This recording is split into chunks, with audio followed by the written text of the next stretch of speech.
Hey guys, I'm Brian Durbin, and the following is a conversation that I did with legendary producer, engineer, and mixer, Mr. Mike Fraser. Unfortunately, some of the interview got cut off because it was supposed to be live streamed on my Facebook page, but things kind of went awry with the live stream. Here's the majority of the conversation.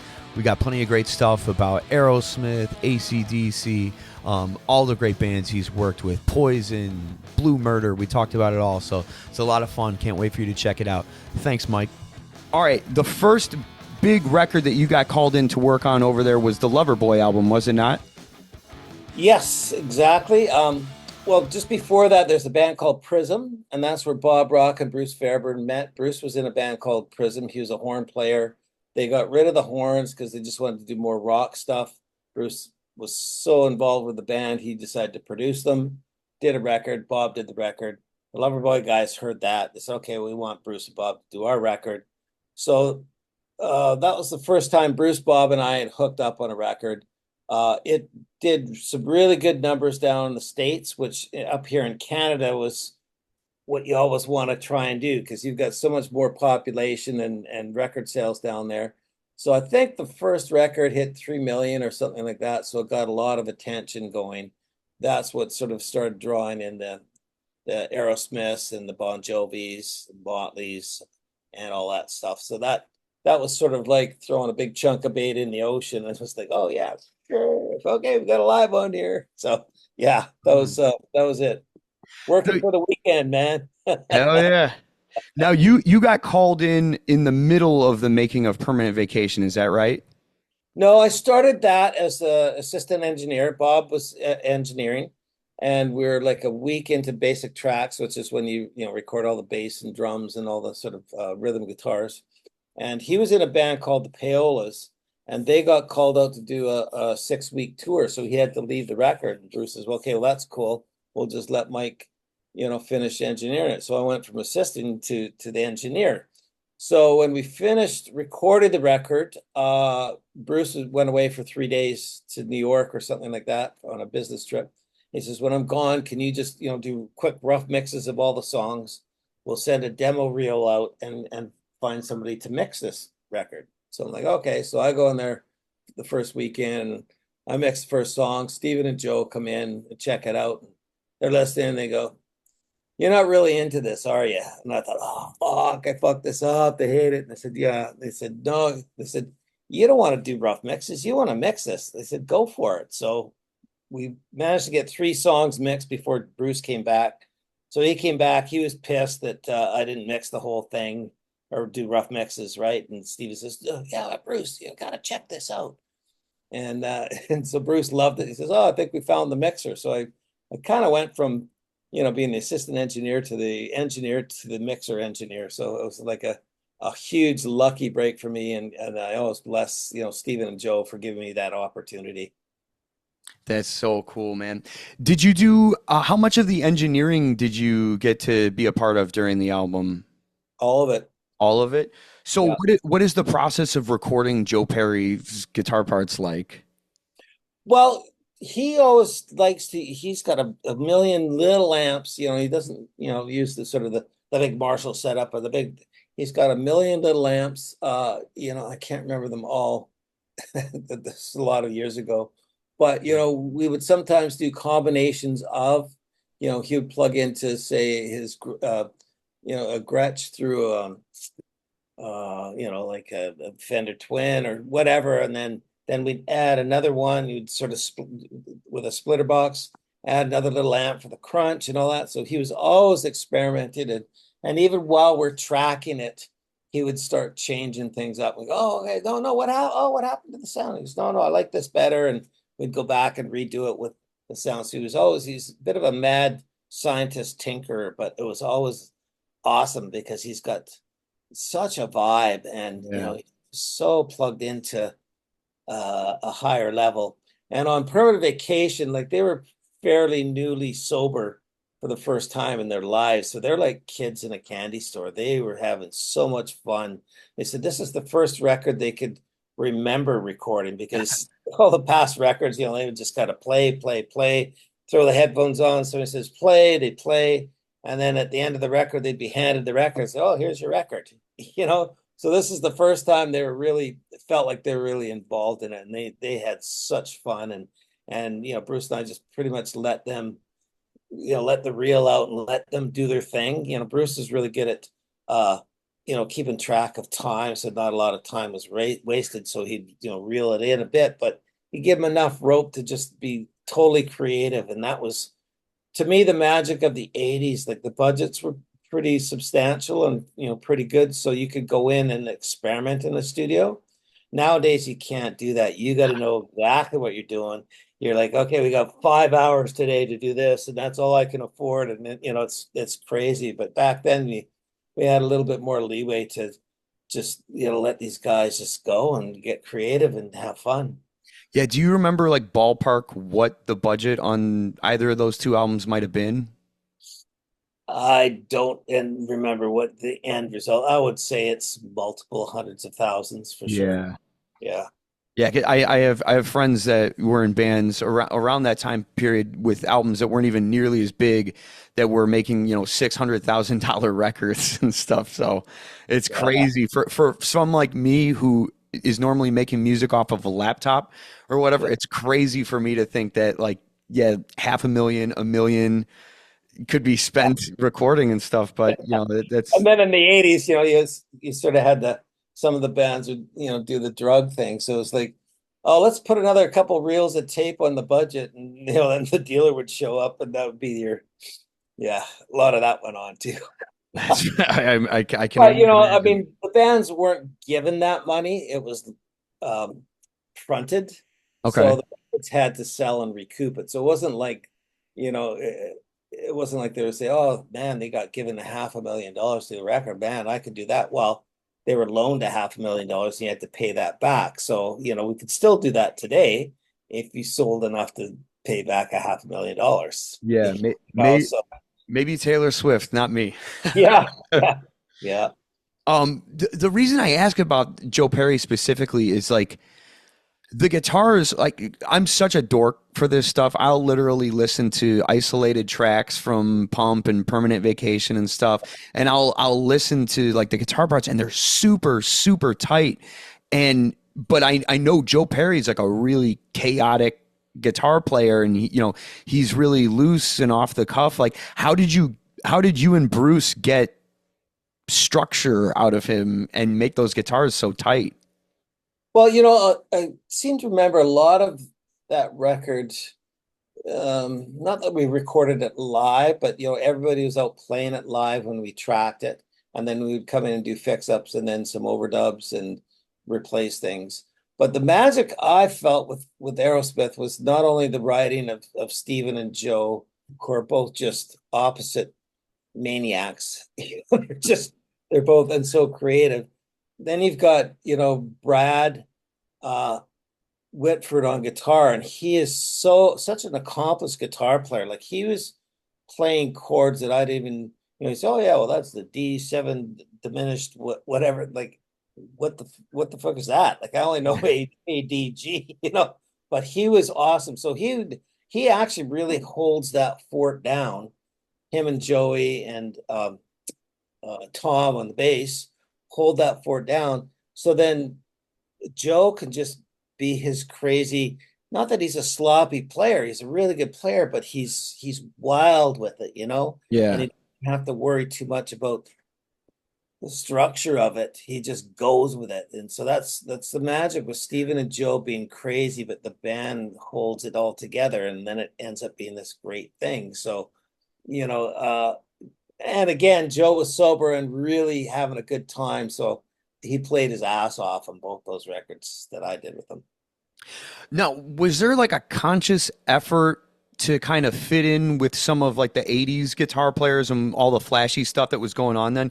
Because there's a couple solos on that album that I'm like, this doesn't even sound like Aerosmith to me. Like I'm thinking of like Magic Touch and Girl Keeps Coming Apart specifically. I don't know if like John Kolodner or Bruce was pushing them. Like, I mean, there's even like finger tapping and stuff on I think it's Girl Keeps Coming Apart, and it's just like that's not standard Joe Perry. Like, so I'm just like, was there conversations about this kind of stuff? No, you know what? Everything was all off the cuff. And again, they're having so much fun. You know, they were trying to do stuff that maybe they had heard on other record. Not we're trying to copy by any sense of the means, but going, you know what? I always wanted to try this and I never had the opportunity to. And it was just such an open, free recording. This, like, yeah, we'll go for it. If it, throw it against the wall. If the shit sticks, then we'll keep it. If it doesn't, later, you know? It's great. And it's just when somebody's having fun in the studio that much, that hard, that magic gets the tape. And that's sort of was our goal on those records. That these guys just have fun. And they did. Well, and on that note, can you elaborate on the process of like what it's like to record Steven's vocals? Like, do you have like a system or anything for Well, recording him? Stephen Or was great because we have a little booth set up for him. He'd sing all the time, live when we're tracking the record, which, a lot of singers don't do because, if you're doing 10, 15 takes, and sing it all, that's a long time to sing and you kind of burn yourself out for when you're going to do your vocals. But Stephen would sing along all the time. And quite often we would keep the guide vocal and then add that into the final vocal. So he was always singing, he was ready. He's such an awesome singer. And the amazing thing with Stephen I found was he could just pluck harmonies out of the air. Like he goes, oh, I got a great idea. Praise, put it in record. And then you go and then this weird harmony. So that in Pump that ended up like Janie's Got a Gun. He's like, oh, and let's do this and let's try this one. That's just all Steven just going, okay, give me another track. Okay, and let's do this one. We actually took a lot of that shit out just to kind of simplify it because he creates this I don't want to say like uh, a Queen thing, but he creates a choir almost going on. It's like, Steven, you're a rock band, all right? yeah. But he was awesome singing, so awesome. It's just, you just got to be ready to capture him. You can't say, "Oh, sorry, I didn't get a level on that. Can you try that again?" It's like you're always in record with those guys. Okay. So there's not like a system. There's not like he sings the song three times and then he takes a break and we comp it or anything like that. It's just like We you we just do a bit of that for sure, but when we're comping, we'd always go back to the live vocal because it's like, oh, that was great, and he does all his little like he just gets into it when the band's grooving, and he's into it. That's what it is, and when you think about it, those bands that sort of came out of the '70s, that was their thing, doing it all live. So to come into a studio and record the drums first. Okay, let's do the bass. Okay, now let's do the vocal. There's no vibe. They want everybody in there, and yeah, and you play off everybody, and then why not keep as much as you can? absolutely. Yeah, man. I watch the making of Pump at least once a year. At least once a year. I've like wanted to live inside of that movie, and like there's over the especially when I was a kid watching it because I know Aerosmith is a 70s band and then they're making this big album at the end of the 80s and obviously Bruce doesn't look like he's in Aerosmith by any means and but there's like this guy like next to him this whole time like who I would always like refer to like when I was a kid like 10 or so I would like think of this guy next to Bruce as heavy metal kid because he had like long dark Yeah. reddish hair. And then years later, I realized it's you. You're the heavy metal kid in making a thump to me. I know. I look like I was 12 there. I really do. I'm like, fucking hell. I just thought it was cool because it was like to me like at the time I was like, oh, Aerosmith's like working with like metal guys now and stuff. That's how I was envisioning it as a kid. What were you listening to back in those days? God. Uh, you know what? I honestly don't remember. I've always been like a rock guy. I have to say I'm probably one of the few guys that never understood Kiss. Okay. I was always like into Black Sabbath and Aerosmith and AC/DC, and I just like the guys that wear black t-shirts and go up there and play on stage. And if you got to wear makeup on stage to get your rock songs across, it just didn't make sense to me. As I grew up, I appreciate what they were, but that wasn't really my thing. I like that honest rock, get up there and uh, blood and beer and just mayhem on stage is what I was into. Right on, man. Right Yeah. on. Um, on that note, with the making of Pump, how long did it take to get that drum sound? Usually about a day. That's it? Yeah, we just set up and just bing, bing, bing, bing, bing. Okay, ready to go. Who's next? And there we go. We get drum sounds and the rest of the sounds. And usually on the first day, when you're getting all tones and everything, at the end of the night, if you could have the band play through a couple of songs, even record a rough version of the songs, if everybody happy with headphones, then that was awesome. Then we're doing great. So that's usually what we did. Then we come in fresh the next day and start going. So that's Nice. kind of our thing. Yeah. Yeah, because I think I saw an interview with you saying that like sometimes like when AC/DC is getting ready to make a record, they'll spend 2 weeks just getting the drum sounds. Is that correct? Or is that just like loading in equipment in Not an general? our thing, but we get the drum sounds, basically in a day, but they like taking their time and they save all their energy for the take because uh they throw it all when they're playing, they just throw it out. It's not just, hey, let's just get through this take. They throw it out there like they're doing it live. So we do, maybe three takes in a row, and then we'd stop for hours. They'd sit there with their cups of tea, smoking 3 packs a day each. It was just like, so that was their thing. They like to do it slow, but full intensity when they go. They're almost like athletes. Okay, when we're going out in the field, we're giving it 100%. Let's go. All right, now we're off the field. Oxygen, tea, cigarette. So yeah. That's great, man. I'm going to do a real quick double check just to see what's going on with the live stream. I think we may have lost the live stream, which is fine. I've still got this recording here and rolling, so we'll just keep going as things go, and I'll just post it later. Um, my bad about that, man. I feel terrible. And not only that, I'm sure I'm going to hear all about this from everyone later. So this will be this will be a doozy. And then I haven't seen anything pop up with any sort of well, I guess nobody's online, but with questions or anything, so I don't know where that is. Yeah, yeah. It looks like we've lost all that, but that's fine. We'll just keep doing this here, and I'll just This is fun. yeah. I hope this is fun. I hope this is not miserable for you Yeah, right now. I'm having a good time. All right, cool. All right, well, all right. Going from Pump around the same time period, all of a sudden, this band Poison pops into your studio. Yeah. What is the making of that record like? Because you're co-producing this album, right? Is that correct? Yep. Yep. Yep. Bruce and I decided to sort of team up on this one. And um no, it was a fun record because, they had just done what the cat dragged in, or was that what that was called? Um Look what the cat dragged in was the yeah, first one, and then the second one was Open Up and Say Ah. that's it. Open up and say and they were getting a lot of splashes on, MTV and all that. And it's like you're thinking, what the fuck? This band is fucking crazy. CC was just wild and it was great. And so I guess they had called Bruce up and says, hey, want to do this band? He says, they're a little bit younger than bands I've worked with. He says, you want to co-produce it with me? I'm like, yeah, sure, okay, let's do it. So yeah, we got them in, and it was a crazy record.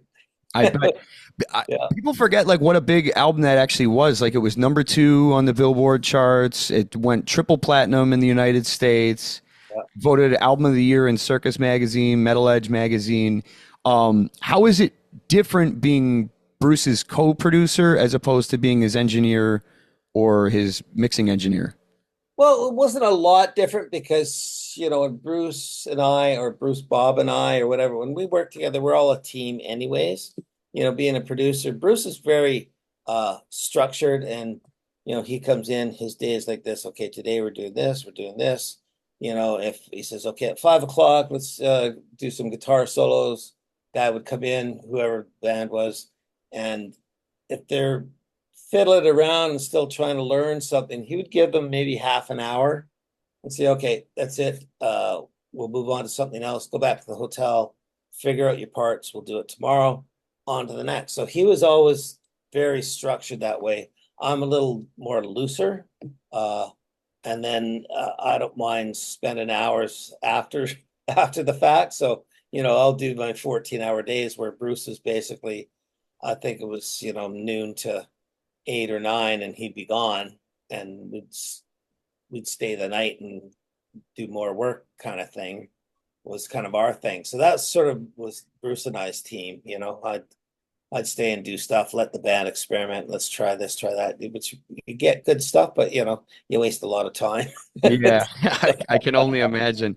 Well, Yeah, it's interesting because Poison was at the height of their career, basically, like right around this time.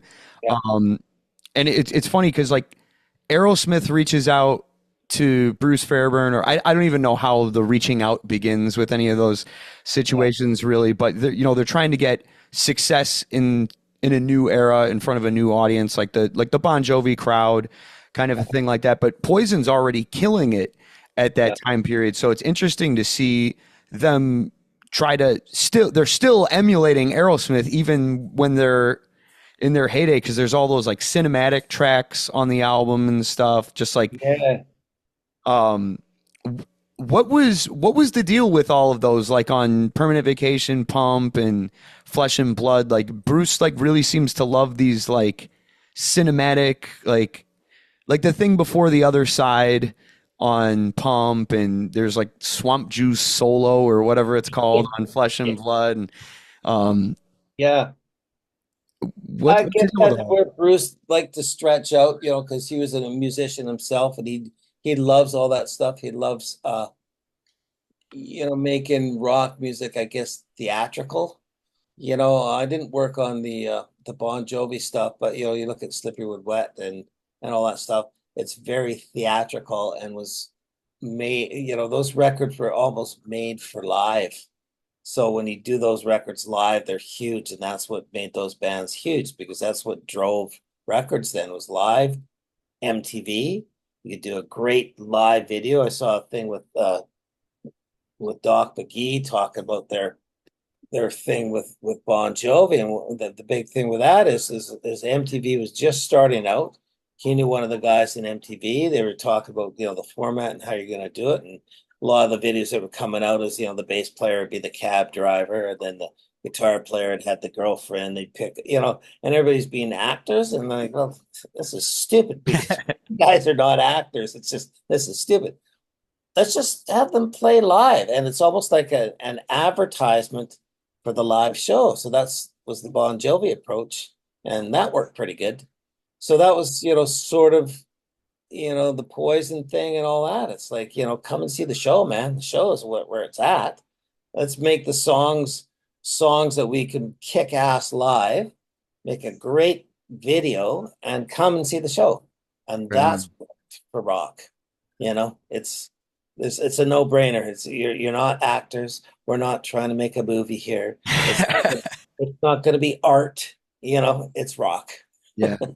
That's the difficult thing about like releasing music nowadays is like just everything is like music isn't even music anymore. It's like content. I don't mean to be like an old man about it or anything, but that's just it just is what it is. It's like content now, and now you like people are filming like 40 different short videos of them singing the same chorus and stuff, and walking down the street or whatever, trying to come up with some stupid skit. And it's really frustrating for someone like me. Like I just want to post videos of me playing live, and I want to make the music, but I don't want to like do like weird TikTok challenges and stuff like that. It's really uncomfortable and very cringeworthy. So I think Doc McGee had it I right there. I hear you, brother. And like uh everybody used to bitch about the labels and they're the keepers of the thing. And if you don't get on a label, you're not going to get anywhere. So that when the internet broke wide open and everybody goes, oh, funny, we could just and we've got the freedom to pick and choose what we want. We can put our own stuff up there. We don't have to go through a label. Well, that's what you got now. You Yeah. got 50 million bands and stuff. It's all noise. So to get above the noise, you've got to do these stupid things, but then everybody else is doing the stupid things. And that's really hard to stand out because everybody else is doing that. Everybody else has got their TikTok thing and all. So now all the things that stand out are the stupid people that come up with the stupid dances Yeah, I and know.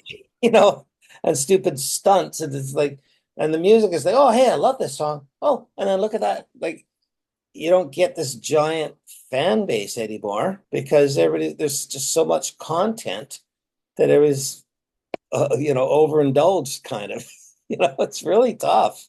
I Yeah. feel sorry for you guys. I know it's not fun right now. It's because like there's a lot of great music that doesn't get heard, and then there's a lot of really bad music that gets heard because someone's really good at manipulating the internet kind of a Yeah, thing. yeah, And yeah, yeah. it's just Oh, unfortunate. one thing I will say, and I think it holds true across generations before me and will be after me, is you cannot deny a great song. So you got a great song, you could just record it on an acoustic in your bathroom and it's going to go huge. So, there is that. It's just getting that great song. Amen. Amen. All right, going back to the Poison thing a little bit though. I read Tom Werman's book last summer, and he talks about making "Open Up and Say Ah," and he says on that album that was the first one, if not the first, one of the first albums that he did in digital as opposed to doing in analog. When you guys did Flesh and Blood, was it still in analog, or were you guys like, no, we got to go to digital All, for this one? all analog. Everything we did was all analog. So Um, how is harnessing CC DeVille with an analog tape? that one, you just got to give him a few tracks, but yeah, he just goes nuts. And I think, like some of the solos, we might have recorded 6 or 7 solos and then calmed it down or whatever. But yeah, it's about being ready, having the tones ready, and let him unleash. And then hopefully you got enough tracks on tape to keep good stuff so that you didn't have to keep punching into the good stuff. Like if you go along and you get a good take and say, okay, let's see if you can beat that one. Well, you don't want to go over top of that take, so you'd get another pass and that kind of thing. Because if you say, okay, that was good up to the second half, let's punch in there, and you punch in there, it's like, oh no, it was better before. Do you remember what you did? No, I don't. Can you play it? No, we went over it. So with analog, you're very limited to.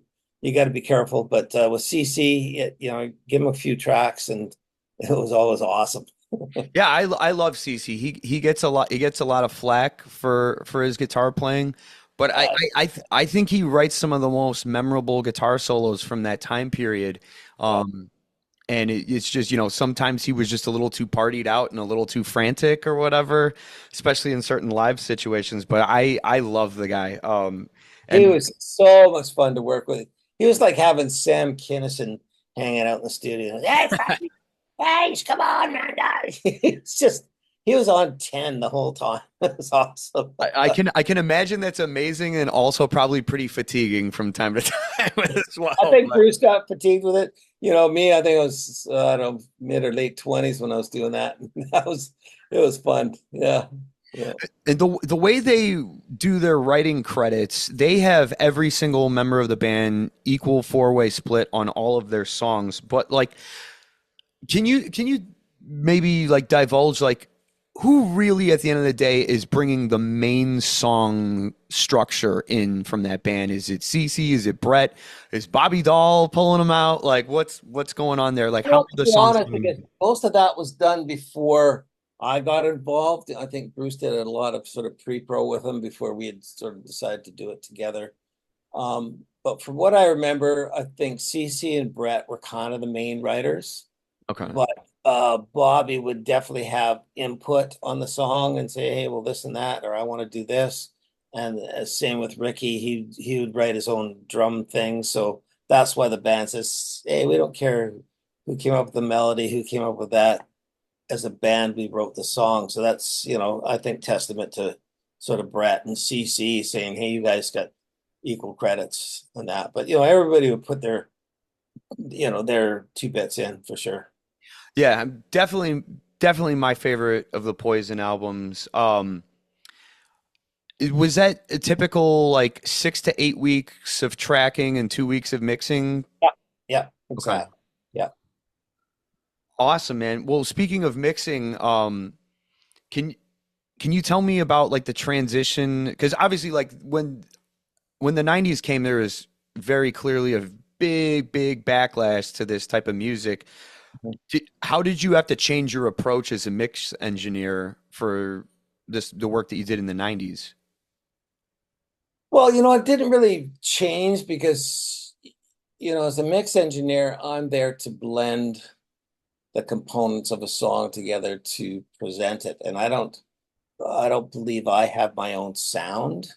Um, when I get a track, I like to listen to, throw up a quick rough mix, or a lot of times I'll have the band send me like their own rough mix, and I'll just kind of listen to that a bunch of times just to see, okay, where does the song want to go? To me, it's all about the song, and then I try and take it there.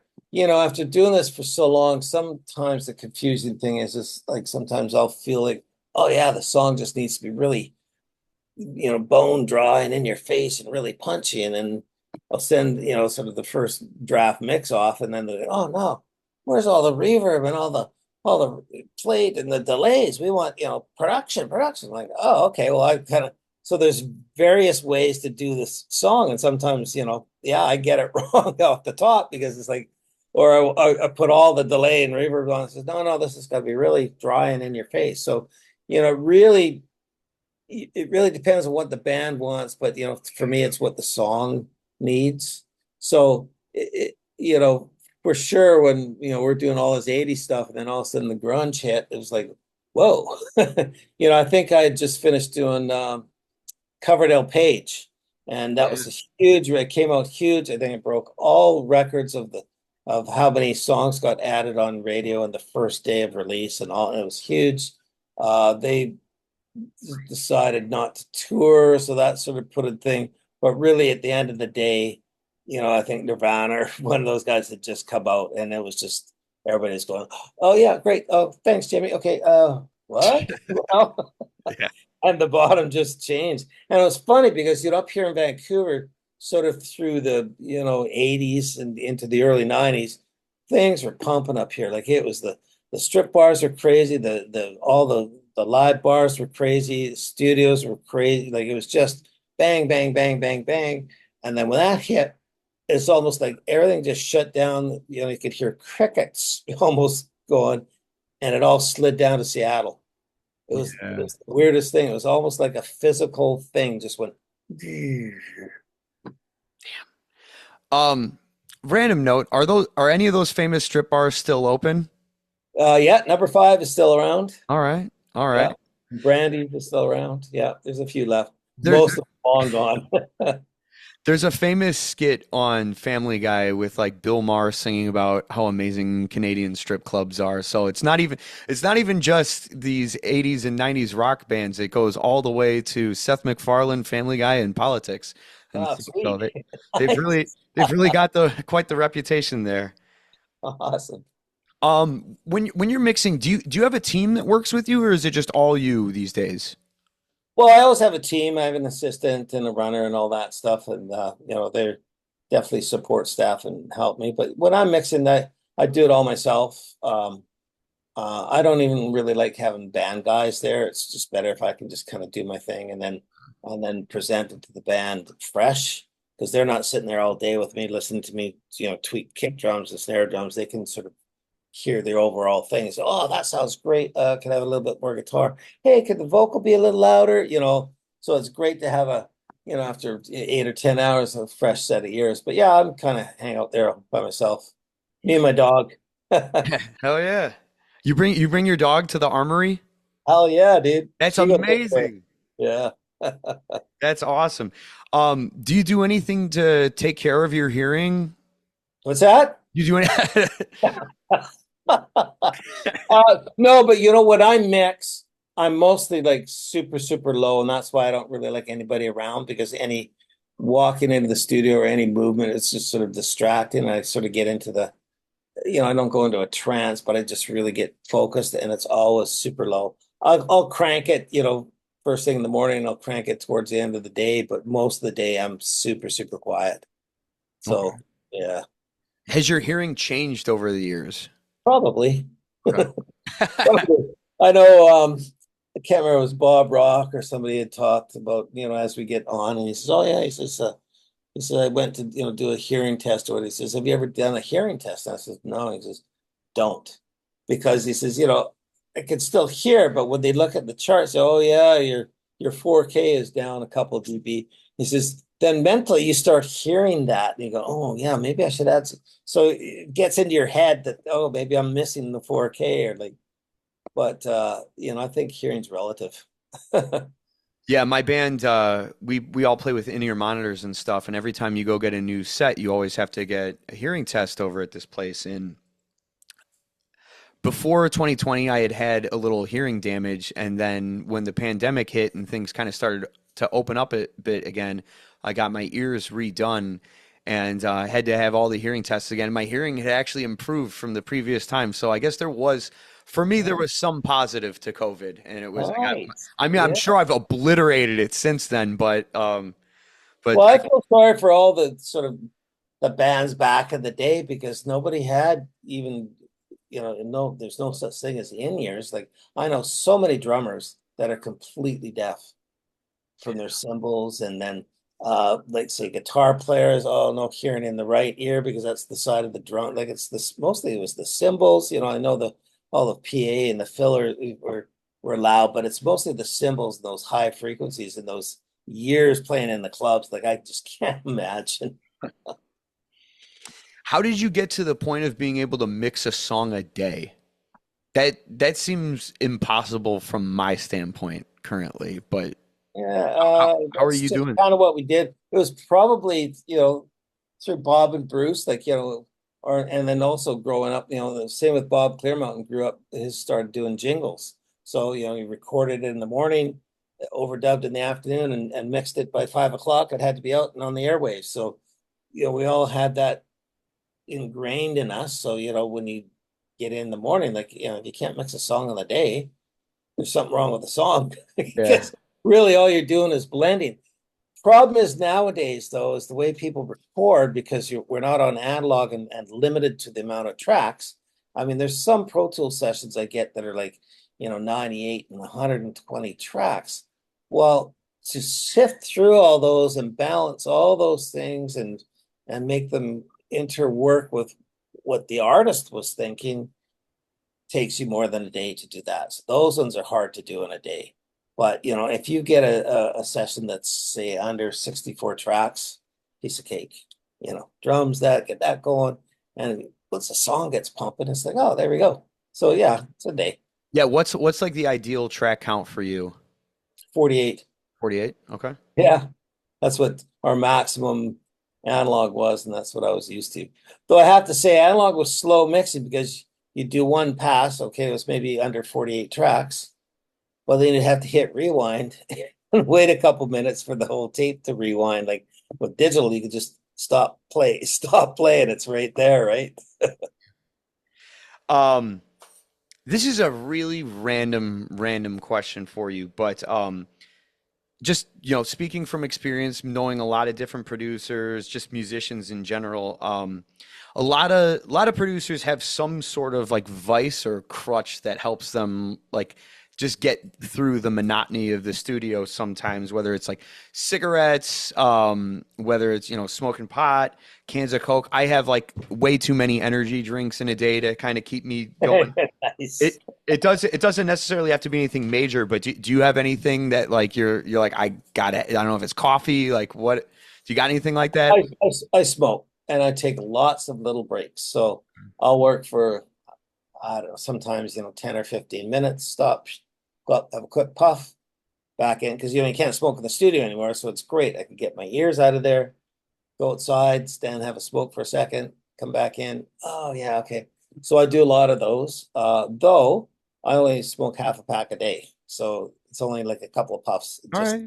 head out of the studio. But I find that helps because that's the hardest thing with mixing is keeping your perspective because you can get drawn into this little funnel thing where you're fixated on the kick drum and I just can't, and then you're not really hearing everything else. You're like, but that kick drum sucks. And now, so you just keep going around in a circle and it drives you nuts. So you got to sometimes just let it go, walk away for a second, come back, say, oh, that kick drum's fine. What was I thinking? So, Do you prefer mix engineering or tracking? I like mixing just because it's the fun part. Uh, Tracking has its is fun. I don't like the overdubs, and that I find very long and tedious. Because okay, let's do it again. No, the guitar's still out of tune. No, dude, it's your E string. Yeah, no, tune. Yeah, ding, ding, ding. Okay, try it. Yeah, no, still out of like. I just want to. But tracking, you got the band out there, everything's kicking off. Same with mixing, it's just everything's kicking off. So I like that. Yeah, that brings up a great point. So I just had my first client that's not me recently. Um, and I had them come to the studio. First day was amazing. Like we banged out the drums in one take, bass in like two takes, both guitars, one or two takes each. The vocal was literally one and a half takes, and then I just had this girl double it. It was a phenomenal session. And then the next day, we had to do like guitar solos. And unbeknownst to me, I had been selected as the lead guitar player who was going to apparently improvise a guitar solo and have it be perfect. As these other, and my improv chops are not what they used to be. Yeah. I was never really a great improviser to begin with, but I mean, we spent like a whole 5 hour day of tracking and just came up with nothing anyone was happy with. And it, Those are tough because when you're put on the spot, uh, anybody can kind of fold on that, especially if you like to have at least a roadmap of where you're going, and then you can play off your roadmap. But it was like, okay, go. Uh, okay, and then you end up, kind of doing warm up riffs over the key changes. It's just like, okay, that's not a solo. Like, but you have to be inspired. So that's really tough gig, man. yeah, in my situation, it was like there was too many cooks in the kitchen. The guitar player, guy who played all the instruments on it, is an amazing musician. I've known him a lot of my life. But he was just breathing down my neck the whole time, being like, "No, do it like this, do it like this. Hey, what about a pentatonic here? Hey, what about a minor here?" And then the girl behind him, who is the artist, Yeah. we've gone over this for hours, this one section for hours, and she's like, all of these guitar solos sound like Metallica dad guitar solos. And it's like a dagger through the heart for both of us. But I was like, but at the same point in time, I was like, you're kind of working with two Metallica dads right now. So Yeah. like, What do you want? yeah. And then she's like, well, what about a harmonica solo here? I'm like, all right, if you can find me a harmonica solo or someone to come in here and play this, have at it. I'm down. Yeah. What is the most tedious instrument for you to record? Um, well, I love doing everything, but I have to say, because I'm not musical, uh, vocals to me are really tough. If the singer can't sing, they're really tough. I can go, yeah, that was a great performance of that. But if they're struggling, I can't sing the part. Like I see a lot of producers when they're doing vocals, they'll sing the part. Okay, no, like this, da da da da da da, and then they'll okay, copy me, da da da da da da, sing this note, sing that note, and they'll punch in all thing. I find that really tedious because I'm not like that. I'm just like, nah, dude, do it again. Can you're flat on that note or you're sharp here, and so it becomes a very frustrating thing because it becomes work for the lead vocal. I feel like I'm, not scrambling, but I'm scrambling a bit because like, dude, we'll get somebody else in. So I find vocals really tedious. I don't mind working with them a bit, but it could get tedious. If they've got some chops, then it becomes more fun. And you can say, oh, hey, well, fucking go for it there, do that. And you can talk into the psychology of singing, but when they don't have any chop, it's really tough. Yeah, I can imagine, especially with rock singers too, because a lot of them are just like backyard mechanic singers, kind of a thing. Speaking from Yeah. experience there, so Yeah. I Well, and then totally when they want to, and all this stuff, they've written all these high notes and they can't get halfway up there. It's like, what were you thinking? Oi, oi, oi. In terms of guitar players, you've worked with like the best of the best, Joe Satriani, Yngwie Malmsteen, John Sykes, Jimmy Page, Eddie Yeah. Van Halen, like some pretty big guys. What is it like mixing a song for someone like Yngwie Malmsteen, who's like he's known for having a really high standard and he doesn't mince any words? Like what is getting feedback from someone like Yngwie like? Uh, well, I remember him being, pretty intense, but him and I got along great. A lot of people that I've known that have worked with him said, "Oh, he's such an asshole." I never found that. I thought he was awesome. He's demanding for sure, Yeah. but again, when you can plug into where the song needs to go and how it needs to feel, then it creates a trust with the artist that go, "Oh yeah, oh, that's exactly what I've been hearing in my head. Oh, how did you do that?" And then once they trust you, then it becomes easier. As soon as somebody doesn't trust you, it could sound great, but they're second guessing what you've come up with. But if you can create a trust situation with them, then it becomes way easier. So I ask because like I know you like to keep things as real as possible, as real and organic as you possibly can. And I've heard interviews where Ingve is like, just go right to the drum samples. Like, what are you messing around with real drum kit for? Just go right to drum samples. Boom, done, kind of a thing. So, like, what is it like for you, someone who's not really into the whole replacement thing, working with someone who is like, get right to the samples right now? again, with Yngwie and maybe, he hired me because of previous stuff I'd done or whatever. So he already had a trust for me and just said, just do what you do.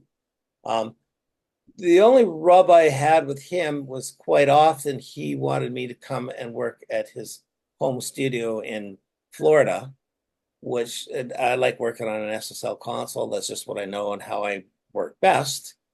I can't even remember what he had, and then it's just a home studio. And I was okay. Well, do you have that? No, no, I don't have one of those. Oh, no, I don't have one of those. Just do what you need to do. It's like, well, what I need to do Have an is SSL have, console.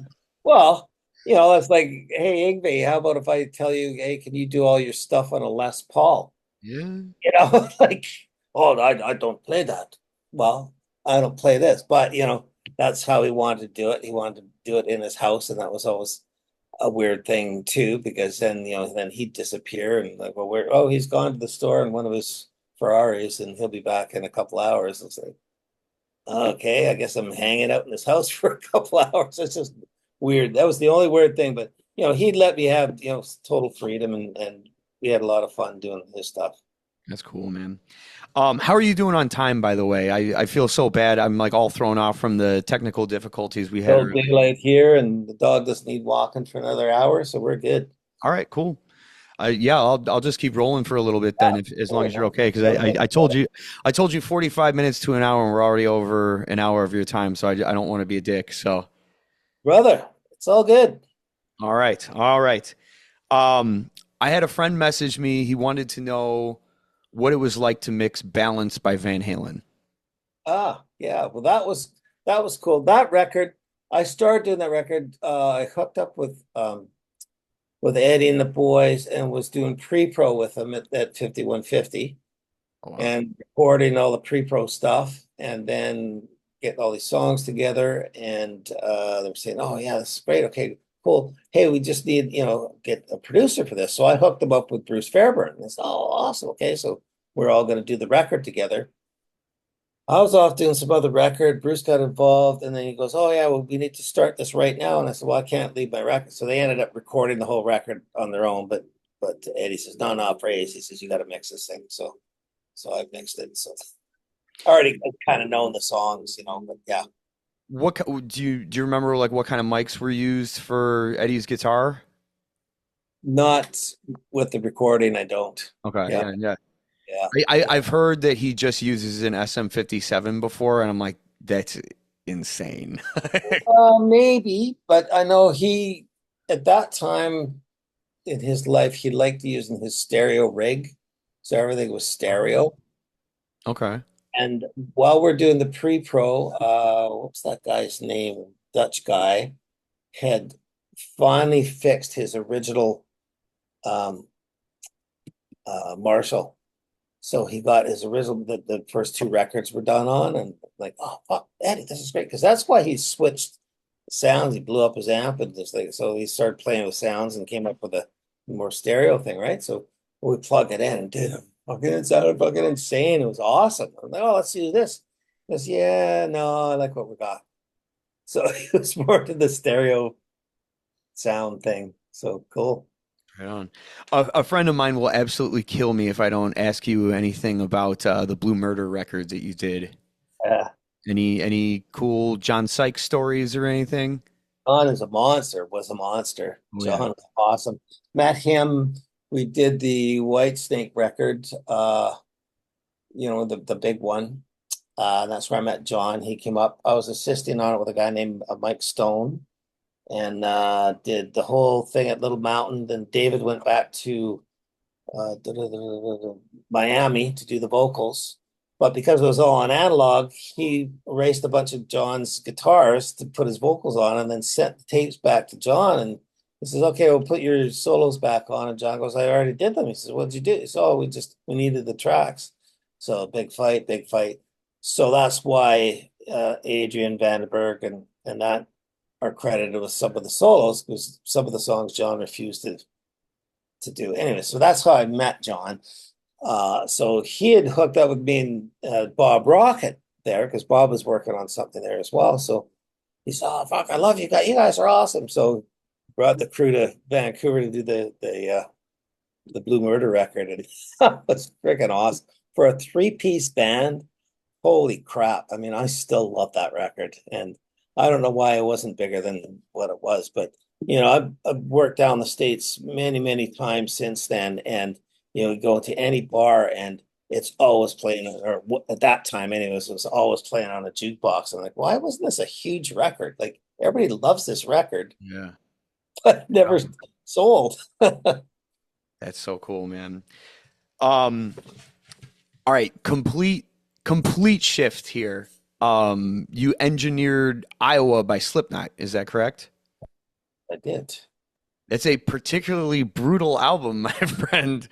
I know. What do you have to do to capture a band like that? Like all the percussion insanity that's going on there, like just the general insanity of that band Yeah, overall. I mean, what it was how do you record Slipknot Iowa? definitely a shift for me. Where it started was a band called Amen. So Casey Chaos and this band called Amen says, "Hey, we got to get this Mike Fraser guy to come in and record it." Can't remember if he was into Aerosmith stuff or some records of mine. He says, "I just love the sound." So we got him. So the producer's name was Ross Robinson. So we did the Amen record, which is one of these slamming, like just such a brutal, brutal record. So then Ross after that says, "Hey, well, because he had originally put together Slipknot and did all the original stuff, so he was sort of one of the masterminds." He says, "Hey, I'm doing a record with Slipknot. Want to?" Sure, let's do it. So me, an assistant, had showed up. We did it at Sound City in LA. Set the drums up in their nice drum room, got the drum sounds all going, this and that. So Ross shows up and with some of the band, and he goes, yeah, no, no. He says, this isn't going to do. He says, because he says it's just got to be all thing. He says, and I want to be able to climb on top of the drums and all this stuff. So we ended up moving them into these little, and it was just a tiny little sort of ISO booth. So the drums barely fit in, like the cymbals were almost touching the walls. The drummer was, stool was right back against the wall. We crammed the whole band in there. Ross got in there, just he likes pushing and fucking with people and making them just fucking go. And that was the sound of fucking that record Wow. was Okay. it was fucking brutal. It was like full on brutality. It was awesome, but completely different than anything I've ever worked on before. Yeah, I've heard he's done stuff like have like his bands like stand on glass or something, like the singers in the vocal booth like stand on glass just to get like the real raw, just primal Well, with sound of Casey, pain. with Amen, like he had a bit of a problem anyway, but he would always cut himself on stage and all that. So Ross would have him just so he'd be freaking covered in blood by the time he's done his vocal take. Just be like, okay, oh, cool. But That's yeah, insane. I was fun. That was a really fun record to do. Really different for me, but really fun.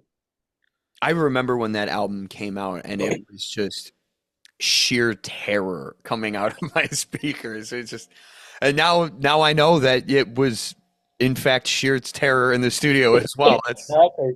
Well, the funny thing with Iowa too is up to that point, I had a Polaroid camera. So part of my thing of doing the session from day one, it would always be there, always have film in it. We just take pictures of people, and then on a Polaroid, like if you color it with lead pencil or something, like it changes the picture and it makes it a little more psychedelic. So you fuck with it, draw a mustache on somebody, or then when it develops, it turns into this thing, right?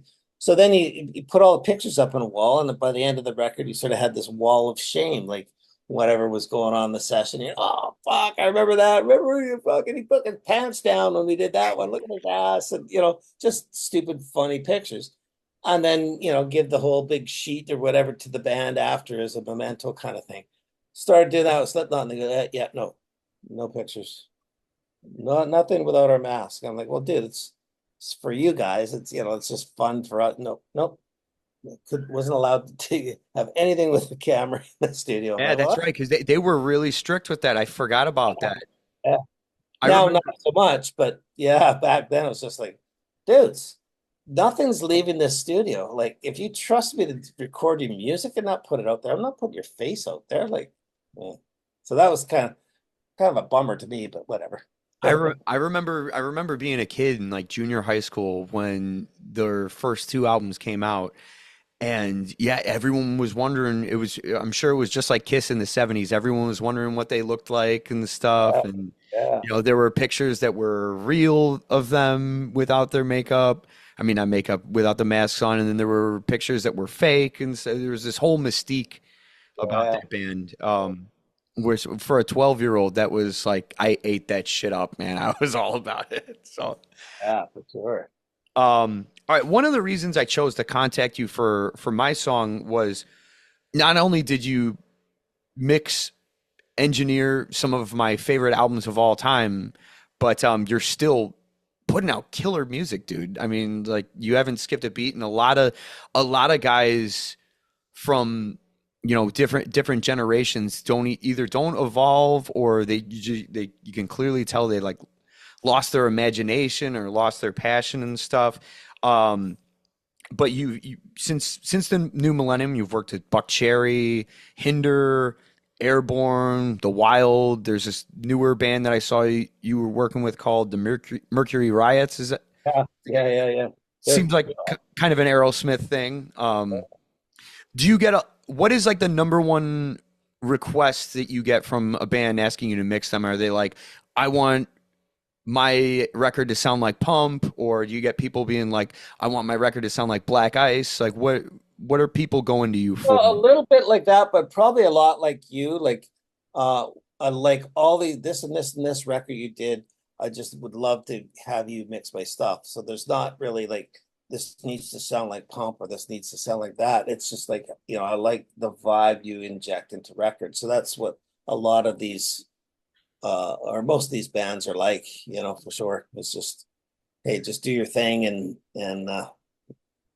they're into it. Oh yeah. I saw Airborne for the first time in like around 2009 or so. Obviously Mhm. it was amazing, but I saw them again a couple years ago at this place in Chicago called Bottom Lounge, and it was equally as insane. Like almost, about 15 years later, just a wall of real guitar amps. They were actually on. Uh, Yeah. and the beautiful thing about it was the mix engineer at that point in time, when the guitars are so loud, the only option that they have is to turn everything else up. Yeah. And it was like night and day. And the opener was great, but it was night and day between the opener and when Airborne came on stage. And especially in a time period where a lot of people are using amp modelers, like my band, we play 150 shows a year. I don't have a roadie. None of us have roadies or anything, but we're working musicians. We're on the road all the time. I use an amp modeler on stage because my back hurts. I'm tired. Like Oh yeah, and play then too much. and the maintenance on an amp and all that stuff, like it's just tough. But it's badass to see someone like actually do it real and like when you're someone like me, you forget how awesome the power of a real amp is. Um, and obviously the band is like really heavily influenced by AC/DC, but their records don't really sound sonically like AC/DC does. What is your process of capturing Airbourne, and how do you approach mixing that band? Well, it's exactly how you described it, and especially mixing. Joel wants to hear the kick and snare right in his face. You want to hear the vocal right in your face, and those guitars better be right in your face. So when you're mixing, it's just like, okay, the guitars are loud, the vocals right there. Oh, he says, I'm still missing some of that kick and snare. So you get that in there. It's like, oh, now I'm missing the vocal. It's like, you know, a mix is like a glass. It you fill it with some things, and it's sometimes it's perception, but it can be sometimes frustrating. But that's the energy they want to get, and sometimes it takes a little bit more work to kind of make everything seem like it's louder than the other thing, but still hear it. It's sometimes a tough call because something's got to give. If you want a super loud vocal, like say listen to country music and it's all vocals. Oh, where's the band? Oh, well, it's back there somewhere. Yeah. For rock, that doesn't work. So you get a band up here saying, "Oh, I can't hear the vocals." Well, okay, I can get the vocals up there, but then the band are going to sound smaller. So it's always this give and take. So yeah, it's it's about finding where you want to sit. And they use like a blend of a ton of different amps, at least live. Whereas AC/DC is more like Mal and Angus, Yeah, they always did what they do. yeah. Like what what's it like blending all those amps for Airborne and getting just that massive Well, we mostly find the amp, especially for Joel. We go through a whole bunch of amps and find one that's like really kicking. And then sometimes he goes, yeah, but I like, say the string attack sound of this amp. So then you got to start trying to blend that. And it's okay. Sometimes you got to watch because sometimes you have grounding issues. So then if you chain two amps together, one will always hum. So you flip the ground switch and then the other one hum, so some of those you just got to deal with and whatever. But we make it work. I mean, I like the AC/DC approach where you just get your tone. Less is always more when it's a loud rock band. Everybody thinks doubling and tripling your guitars. Initially, oh yeah, that sounds great, but really what it ends up being is this wall of sound. You don't really hear guitar and the string and the picks hitting the guitars because there's too many of them. It's a wall of sound. So I like the more one guitar sound myself. as far as microphones, are they using like 421s and SM57s like AC/DC, or do you use different Yeah, mics? that's what I like using. Sometimes you throw a 414, AKG 414 as a little room sound, and you play with how far back or how close to the mic you get, and sometimes or the amp you get. So sometimes you get some cool phasing things that happen that you can sort of blend in with the close mics. But usually it's 57 421. All right. Um, in terms of like today, 2025, like who do you get hired by most these days? Is it labels, independent artists like me? Like who's writing these Fraser checks these days? Like, Mostly it's the independent guys for sure. Yep. Yeah, labels. I don't know if they've sort of given up on live records or not. They've really got into the catalogs and the streaming and all that kind of stuff. But, there's smaller labels that are into it, but then they just don't want to give up the budgets or whatever. I don't know. So it's sort of the smaller guys. It'll be a lot of times, two or three songs at a time, EP. Not many records. Every once in a while, a band like Mercury will come up and they've got a budget together to do a record, and we'll do a record. But yeah, it's mostly independent guys, which I love doing anyways. It's Oh. it's to me it's realer. It's not you're not trying to chase something. It's like, hey, let's just create something. And how often are you in the studio these days? It depends on the week or the month. Like last month I was in there a lot of the month. And then this month, it looks like through the summer it's going to be pretty quiet. So I think next week, me and the dog are going to head up to my cabin and then maybe come back in September. So Nice. Wow. I might have a summer off finally that I've been trying to get for 20 years. So Good for you, man. That's awesome. uh, Congratulations. I'm sure someone will come in and fuck that up for you right at the yeah, sure. end. All right. I had my song mastered by Ryan Smith over at Sterling Sound. What do you look for in a mastering engineer when you're recommending them to other artists? I know Well, you. I was really spoiled back in the day. There's a guy named George Marito that most of our stuff, Bruce Fairbairn, Bob Rock, myself, and he was just a master at it because he would get your stuff and he would just do these little fine little tweaks that just made it sound like they're massive tweaks, and they would always come back sounding better than what you sent. My problem with a lot of guys nowadays, you send them stuff, and I don't know if they're just so used to doing it, but they just slam it with a compressor or a limiter and squish it right down and then EQ it all back up. And it's like, you put it on and you think, oh, that sounds pretty good. And then the chorus hits, but then the song doesn't do that. It all sounds like it's the same level. I'm like, well, what happened to all the dynamics I spent all day putting into that song? Like, I like to have the song lift and build and all that stuff. So I look for a guy that doesn't touch what I've done, just make it sound better. Okay. And And Ryan was George's assistant, so he knows a lot of George's sort of tweaks and tricks and stuff. awesome, man.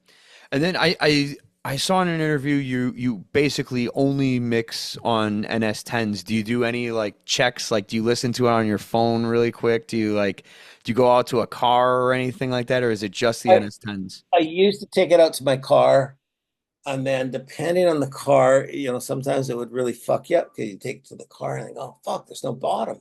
Where's all the bottom gone? So you go back in and take it back to the car. Oh, no, there's too much. And then you're back and forth, and then you get all confused.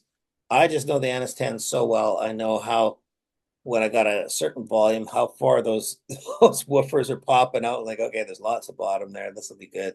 Uh, and then when I'm mixing, sometimes I'll be back. When I'm getting close to the mix, I'll A/B to a couple of records that I think is in the same genre to just see if we're in the ballpark too. But I don't listen to anything. And to be honest, in my car now, I only listen to talk radio. I don't have Okay. a stereo. I don't have a stereo at home here at all. Like if I'm not in the studio, I ain't listening to shit. That I've done it for 40 years, man. It sounds sure. like work to me.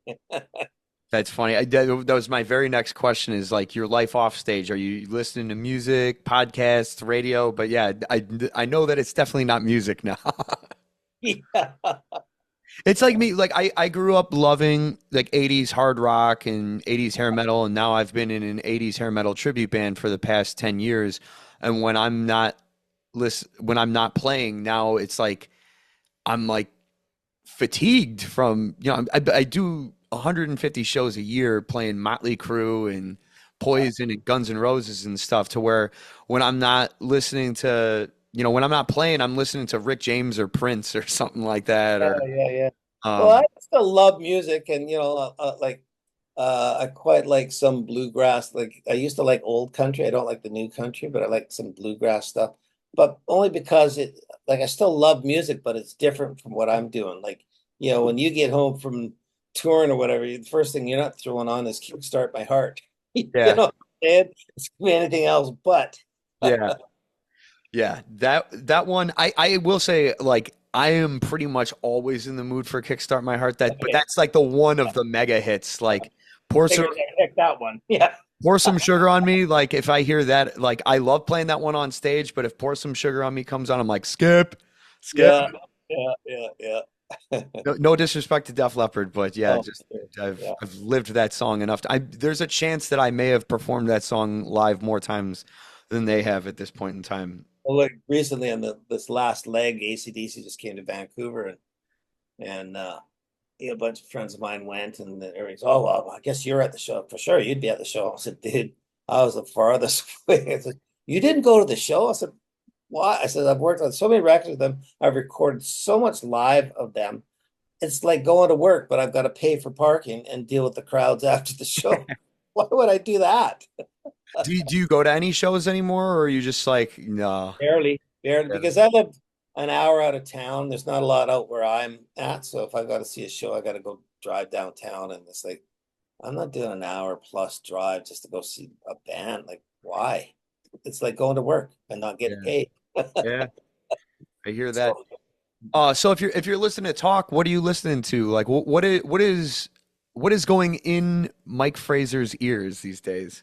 well, it's tough right now just because of all these frickin' politics. Yeah, you They almost get can't avoid everywhere. it.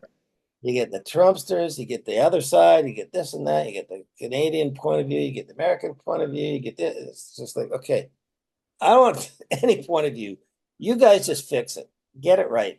Like what happened to before? We all got along great, and now everybody's fighting. So stop it. Interesting question for you. Have the tariffs affected the rates at Armory Studios? Well, not yet that I can see, but they affect everything. So then, potential bands that are coming in saying, "Oh yeah, well, where I work, I make money, this and that," and so I just got laid off because they're slowing down the plant or whatever it is. Sure. So it's all trickle down. So yeah, it's coming. Yeah, I remember because we worked together like at the very beginning of February, and I was like freaking out that the rates were going to go up like right around then or whatever. But I will say the exchange rate worked very much in my favor in terms of like the studio fees and stuff. Like at first he was like, "All right, it'll be he names the price and then $10 or whatever it was. Yeah. and then uh and then I give him my address. He's like, "Oh, hang on a second, guy. Like you're Yeah. from America. The exchange rate's actually working out for you here." So Plus, you don't get we got this goods and service tax GST up here too. So then, being from America, you don't get that tax on there too. So you knock the 5% off that. And it's yeah. like, hey, we could have done two songs. Well, maybe there's a second song in my future here with you, my friend. Awesome. I'm gonna text you. Do you have your phone nearby? Yep. I'm gonna text you a picture every time we do this podcast as we're wrapping up. I always show my guest this picture. And get And my they have- what's that? and get my reaction. Yeah, well, it's you're gonna have to make a choice. And from what I understand here, actually, I believe I already know at least one of your answers, but there's gonna be this little game here called "Which One's Gotta Go." Oh, Let's see here. All right, I'm gonna dump it right into your thread here right now. All right, it says three of these bands got to go. And also, I know that you might know a lot of these bands. So if you want to decline to comment, you can decline to comment. It usually doesn't affect my guests, but this one actually might affect you. So I don't want to put you in a position where you're burning any bridges or anything. Did you get it? this is a tough list though. Like Yeah. So for those, three have to go. yeah, three of them got to go. So for those that are not seeing the picture right now because the live stream did not work out, it says three of these bands got to go. Your choices are Aerosmith, AC/DC, Metallica, Kiss, Guns N' Roses, Motley Crue, Ozzy Osbourne, Poison, Alice Cooper, Def Leppard, Iron Maiden, and Megadeth. There's the list right there. There we go. All right. So this is really tough because, yes, I've worked with them, but, First I'm three right off the bat. I'm gonna go on my preference of listening to them and not anything about working with them. All right. So Okay. first one's gonna go for me is Kiss. I had a feeling it was based on the very early comment. Yeah. A So dagger through my heart because Kiss and Aerosmith were my two favorite bands, but that's okay. I still love you. yeah, okay. Yeah. Um, and then I gotta say, the other two are not easy for me, but kind of easy because I was not really ever in that genre. But Iron Maiden and Megadeth, There you have it. that was kind of after me. Like that sort of that metal came a little bit after me, and I was still entrenched in the what we would call hard rock, and then Good. it kind of turned to metal. So then, but I love both those bands, so it's a hard call, but that's my call. Kiss, There's, Iron Maiden. Sorry, guys. there's no right answer here. Yeah, my pick was Megadeth was the first one that I cut. I love Megadeth. I listened to them this week, but Yeah, probably listen to all and also these other bands put money in my pocket on a regular basis. So Megadeth not so much. yeah. But yeah, I asked Megadeth, Alice Cooper, and Guns N' Roses actually because I love Appetite for Destruction, but that's like kind of where it ends for me with Yeah, Guns N' I'm Roses. fit the same too. Yeah, for I sure. like plenty of great songs, plenty of great songs after that, but like Appetite, from front to back is Yeah. amazing. Like there's no denying it. But everything else on the Use Your Illusions, Any democracy and all that stuff is just like, what the fuck is this shit? yeah, it's good. I like when there's a little bit more Slash at the helm in Guns N' Roses. Yeah, there you go. Yeah, yeah, But yeah. And see, Alice Cooper, he was quite big when I was in high school and stuff too. So that sort of got a real sort of a heart tug to me. Schooled Out and Billion Dollar Babies and all that kind of stuff was sort of my jam back in the day. So I love Alice Cooper too, but somebody had to go, and that was the one that hurt the most to get rid of for me. But I had to. Maiden, But here- I so love here's a little Maiden. bit of a funny story for you. I don't know if you've heard this one before. So I was a huge Aerosmith fan in high school, Toys in the Attic and all that, and just like, fucking love this band. They came to play Vancouver. So we went to the concert. I believe it was 88 or 89 or something like that. And this band, never heard of this band before, was opening for them. They're called AC/DC. So in my day, AC/DC meant you're, maybe a little gay. You went one way or the other, basically. So we even debated, like, oh, let's not even go see this band. Like, oh, fuck it, let's go. So we went and saw, and was completely blown the fuck away. Who the fuck are these guys? Holy shit. This is going to be a great con. This is going to be awesome. Aerosmith's going to come out, blow these guys off stage. This is going to be awesome. Aerosmith came out, and it was right at their time when they were both just fucked up. They had a tent on each side of the stage, and you could hardly tell what song was what. Steven kept disappearing into the tent, and Joe would it was terrible. And I think we left after about four songs. And I went straight to a record store and looked through, who's this fucking AC/DC band? So years later, I was thinking about it, and I said, well, I wonder what tour that was. I was thinking, it was frickin' Highway to Hell tour. Wow. So I got to see Bon Scott, but I didn't know I saw Bon Scott. Oh man. Yeah. Did you ever tell Aerosmith about that? No. Oh. Hopefully they don't hear about it now. No. I got a hunch they're not going to hear about it, but that's that's all right. They might. They might. You never know. I know where I fit in this universe, and I know those guys got bigger fish to fry. But all right, as I wrap up here with you, are you still happy you took that janitor job from your uncle? Fuck yeah, dude. All Fuck right. yeah. Means I've never had to work in an office in my life. That's great. Beautiful thing. Yeah, that is a scary thing for me too, though. Like even like tribute band level. Um, the only thing I've ever made significant money off of is my voice. Um, Other than that, I'm pretty damn useless. So I gotta keep this for a little while longer here. You're doing Um, all right. I think you're doing I'm all right. doing okay. But yeah, I worked at a law office for a hot minute Okay. I before I got the gig with Hairbangers, and yeah, my my employers were amazing, but it doesn't beat rock and roll by Yeah, any I stretch. know. So, Get paid to perform or listen to music is a kid's dream for sure.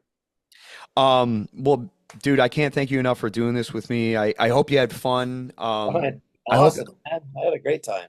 I hope you had a good time working on the song as well. I love how it turned out. It's real, it's raw, it kicks ass, and that's I really wanted to do a song with you because like every song I've ever been a part of, there was like something we kind of cheated on, whether it was like we had to program drums or, tuning a vocal or something like that, or, you know, using a plugin on guitars or whatever. There's always something that was like a little. So this time I went like all the way to like recording like real horns and stuff like that, just pretending to be Bruce Fairbairn in my free time.